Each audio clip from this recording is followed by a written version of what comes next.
Hi everyone, Rakshabandhan માટે આપણે 4 જાતની મીઠાઈ બિલકુલ સહેલી રીતે બનાવીશું.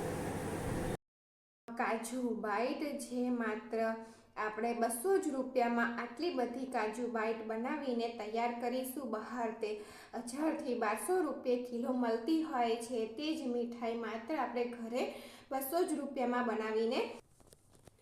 તો આ 250 ગ્રામ કાજુ અને કપમાં જુઓ તો 1 કપ આખો અને બીજો 3/4 કપ કાજુ છે. અને અહીંયા ખાંડ મેં અડધો કપ આખો ભરીને નથી લીધો, અડધો કપ. અને વજનમાં જુઓ તો તમે 130 ગ્રામ છે. ને અહીંયા આપણે 1/4 કપ ઘી લેવાનું છે. પૂરો કપ ભરેલો નથી પણ 1/4 કપ ઘી લેવાનું છે, એટલે કે 50 ગ્રામ ઘી થશે. તમે ગ્રામમાં જોશો તો 50 ગ્રામ થશે. તો કાજુને મિક્સરની જારની અંદર ઉમેરી દઈએ અને તેને પીસી લેવાના છે. પીસવામાં આપણે કોઈ તેને કાળજી લેવાની જરૂર નથી. તેની પેસ્ટ બની જશે ને તો પણ વાંધો નહીં આવે. તેનો કોઈ આપણે પાવડર તૈયાર નથી કરવાનો, માત્ર તેને ખાલી પીસવાના જ છે. પીસીને જ આપણે તેનો ઉપયોગ કરવાનો છે. તો અહીંયા મેં એક કડિયું લઈ લીધું છે અને તેની અંદર જે આપણે ઘી લીધું હતું ને તે ઘી ઉમેરી દેવાનું છે. પહેલાં હું થોડું ઘી ઉમેરી રહી છું અને તેની અંદર જે કાજુનો આપણે પાવડર કર્યો તે ઉમેરી દેવાનો અને તેને હલાવી લેવાનું છે. તો જુઓ અહીંયા ઘી ઓછું લાગશે તો આપણે ઘી ઉમેરીશું.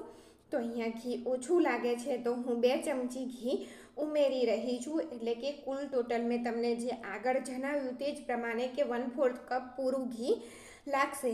પણ એક સાથે બધું ઘી આપણે પહેલેથી નથી રેડી દેવાનું, પહેલાં મિક્સ કરી જોવાનું પછી જ રેડવાનું. કારણ કે જો ઘી વધારે થઈ જશે ને તો પછી તેનો ટેસ્ટ સારો નહીં લાગે. અને જુઓ સરસ રીતે ગોળો બની ગયો છે. એટલું જ ઘી રાખવાનું છે અને આને કેટલું શેકવાનું છે મીડિયમ ગેસની ફ્લેમ ઉપર. જ્યારે આપણે કાજુ તળતા હોય છે ને ત્યારે તેની કેવી સરસ સ્મેલ આવતી હોય છે તળાઈ જાય ત્યારે, તેટલું આ કાજુનો જે મસાલો છે, આ બધો જે કાજુનો પાવડર ઘી જોડે તે તેટલો શેકવાનો છે. ને તમે શેકશો ને એટલે તમને ખબર પડશે કે તેનો કલર પણ ચેન્જ થોડો થાય છે.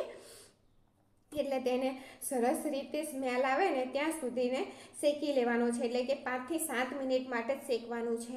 તેને વધારે પડતું આપણે બિલકુલ શેકવાનું નથી અને ગેસની ફ્લેમ મીડિયમ રાખવાની છે. તે બળી ના જાય તેનું ખાસ ધ્યાન રાખજો. તો શેકાઈ ગયું છે, નીચે ઉતારી લઈએ ને આપણે 130 ગ્રામ એટલે કે હાફ કપમાં થોડી ઓછી સુગર લીધી છે તેને ઉમેરી દઈએ અને ખાંડ ડૂબે એટલું પાણી લઈ લઈએ. ખાંડનું માપ આ બરાબર જ છે. જો તમે વધારે ખાંડ લેશો ને તો પછી તમે ચાસણી ખાતા હોય ને તેવું લાગશે. તો ખાંડને આપણે ઓગાળી લેવાની છે અને ખાંડ ઓગળે ત્યાં સુધી તેને સતત હલાવતા રહેવાનું છે. તો જુઓ ખાંડ સરસ રીતે ઓગળી ગઈ છે અને આની ચાસણી આપણે કેવી બનાવવાની છે. તો ચીકીની ચાસણી આપણે બનાવીએ છીએ ને આમ નીચે પડે તો ખખડે છે, ક્રિસ્ટલ જેવો અવાજ આવે, પથ્થર જેવો, તેવી કડક ચાસણી આપણે બનાવવાની છે. લૂઝ ચાસણી નથી રાખવાની, કડક ચાસણી રાખવાની છે. અને ચાસણી બનાવવા માટે પણ ગેસની ફ્લેમ તમારે લો ધીરે જ રાખવાની છે. જુઓ હું તમને બતાવું છું. આ કલર ચેન્જ થઈ ગયો છે. આથી થોડી ડાર્ક થાય ને ત્યાં સુધીને આપણે ચાસણીને થવા દેવાની છે. તો ત્યાર પછી મેં 3-4 મિનિટ માટે થવા દીધી છે ચાસણી. તો ચાસણી થઈ ગઈ છે અને બંધ કરી દેવાની. ચાસણીને પણ થોડી ઠંડી કરી લેવાની છે. ને અહીંયા હું બદામ ઉમેરી રહી છું કાપેલી અને ચાસણી થોડી ઠંડી થવા દેવાની છે. 10 સેકન્ડ જેવું તેને ચલાવી લેવાનું.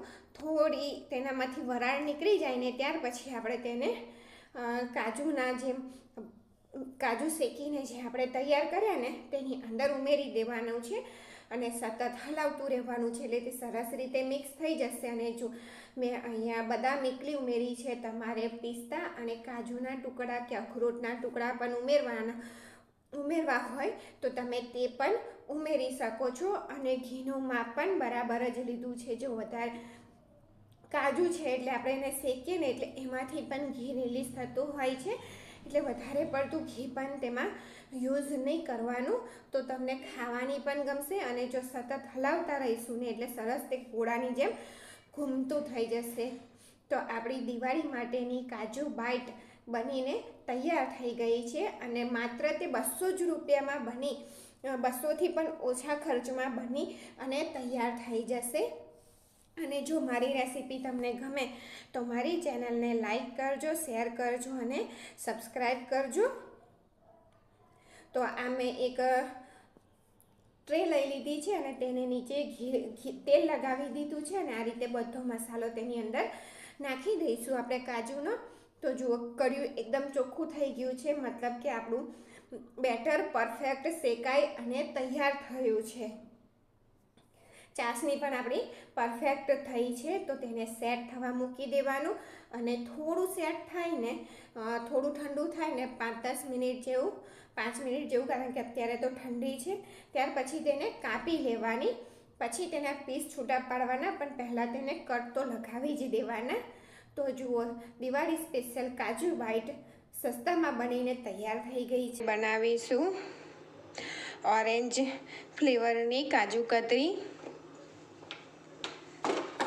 આ મેં 70 ગ્રામ ખાંડ લીધી છે અને ખાંડ ડૂબે તેટલું જ પાણી લેવાનું છે આપણે અને સતત હલાવતું રહેવાનું છે.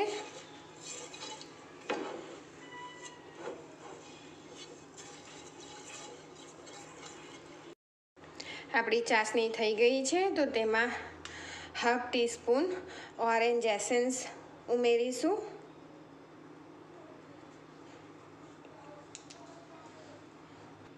અને ખાવાનો ઓરેન્જ કલરનો ફૂડ કલર છે તે ઉમેરીશું.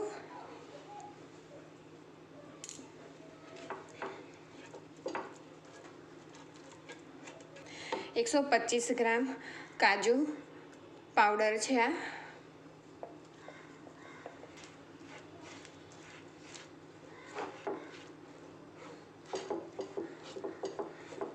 મિક્સ થઈ ગયું છે. હવે આપણે ગેસ સળગાવી દઈશું. આ રીતે ઇમલ્સન આવે છે. કલર અને એસેન્સ બંને ભેગું તેવું પણ તમે લાવી શકો છો. તો જુઓ, ગેસ ચાલુ કરે મને 2 મિનિટ પણ નથી થઈ, કાજુ કતરી આપણી થઈ ગઈ છે. કળિયા સાથે ચીપકતી નથી.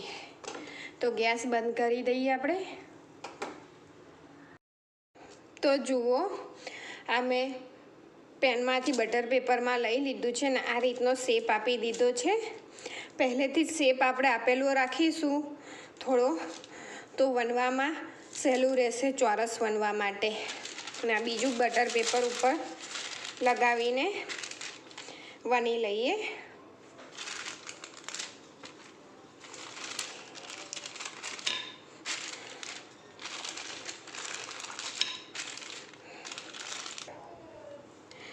એની ઉપર નાખી દીધા છે અને બટર પેપર મૂકીને આપણે ફરી પોલા હાથે વેલણથી વણી લઈશું, જેથી તે ચીપકી જાય.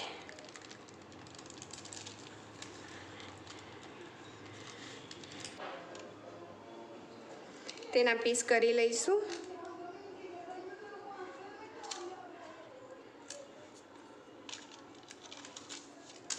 સ્કેલનું જ માપ રાખીશું આપણે.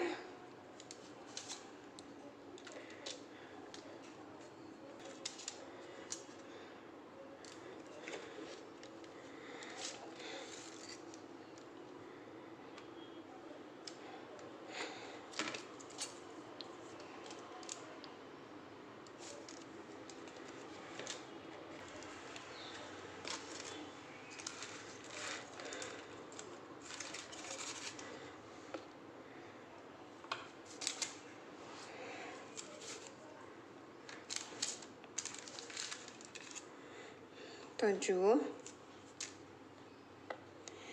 આપણી કાજુ કતરી બનીને તૈયાર થઈ ગઈ છે. કેટલી સરસ બની છે ને, જોવામાં પણ હું તમને તોડીને પણ બતાવું.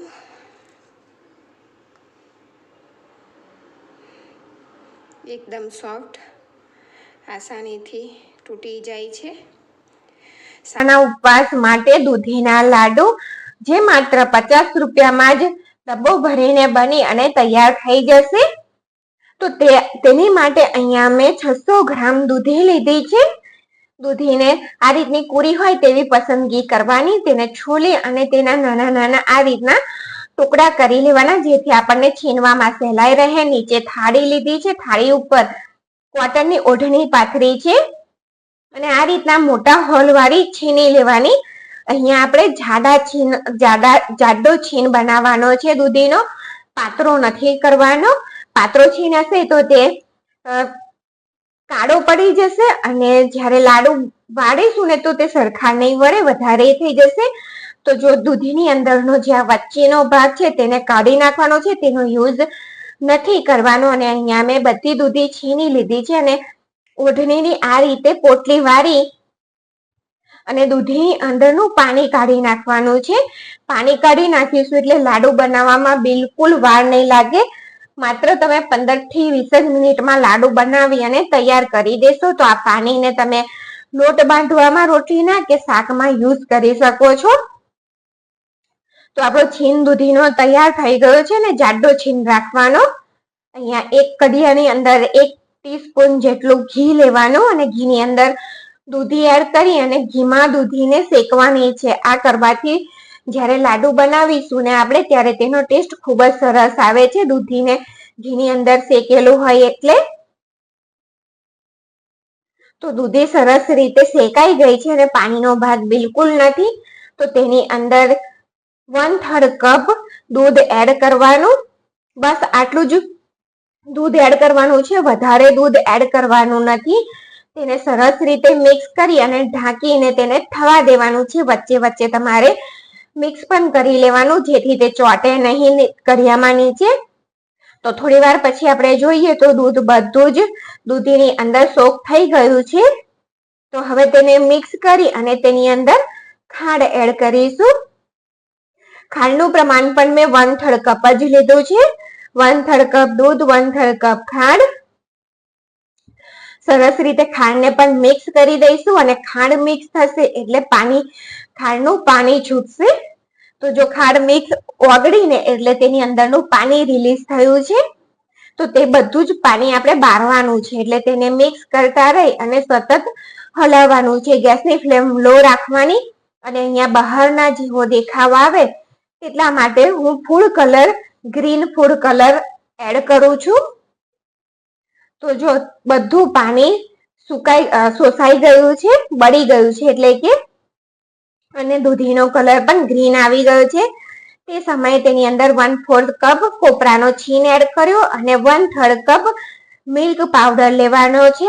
આ રીતે એક બીજી વાડકીમાં લેવાનું, તેની અંદર 1 ટીસ્પૂન જેટલું ઘી એડ કરી દેવાનું અને સરસ આ રીતે મિક્સ કરી દેવાનું, જેથી આપણે મિલ્ક પાવડર દૂધીની અંદર એડ કરીએ ને, મિલ્ક પાવડર એડ કર્યો દૂધીમાં જ્યારે એડ કરીશું ને ત્યારે તેના લમ્સ નહીં બને. જો ડાયરેક્ટ આપણે એડ કરી દઈશું ને તો તેના ગાંઠા પડી જતા હોય છે. એટલા માટે આ રીતે આપણે તેને ઘીમાં મોઈ અને એડ કરવાનું. બધી વસ્તુને સરસ રીતે મિક્સ કરી દીધું અને આપણું બેટર, જો દૂધીના લાડુ વાળવા માટેનું બેટર બિલકુલ તૈયાર થઈ ગયું છે.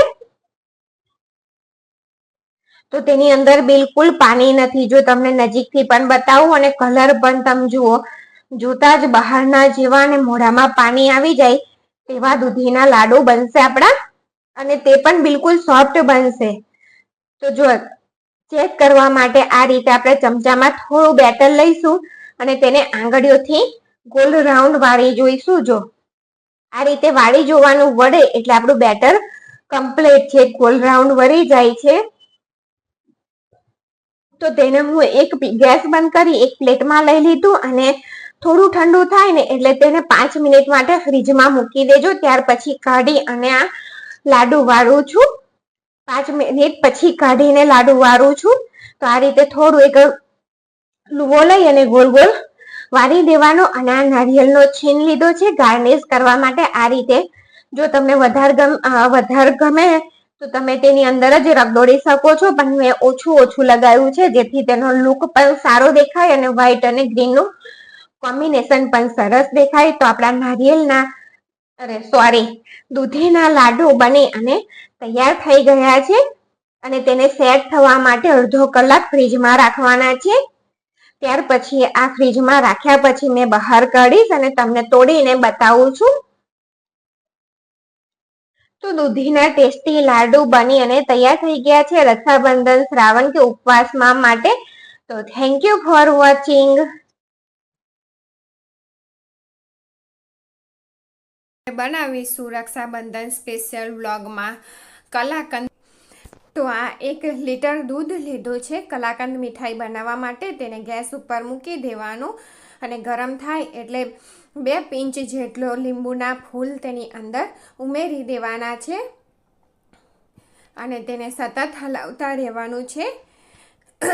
ધારો પરથી મલાઈ ઉખડતા જાય અને હલાવતા રહેવાનું છે. અને જુઓ આ દાણા દેખાય છે અને દૂધ પણ અડધું થઈ ગયું છે, અડધાથી ઓછું. તો આ ટાઈમે હવે આપણે ગેસની ફ્લેમ ધીરી કરી દેવાની છે, લો ટુ મીડિયમ કરી દેવાની અને 1 લીટર દૂધ પ્રમાણે આપણે 5 ટેબલ સ્પૂન જેટલી ખાંડ ઉમેરીશું. આગળ પણ બરાબર છે, જો તમને ઓછું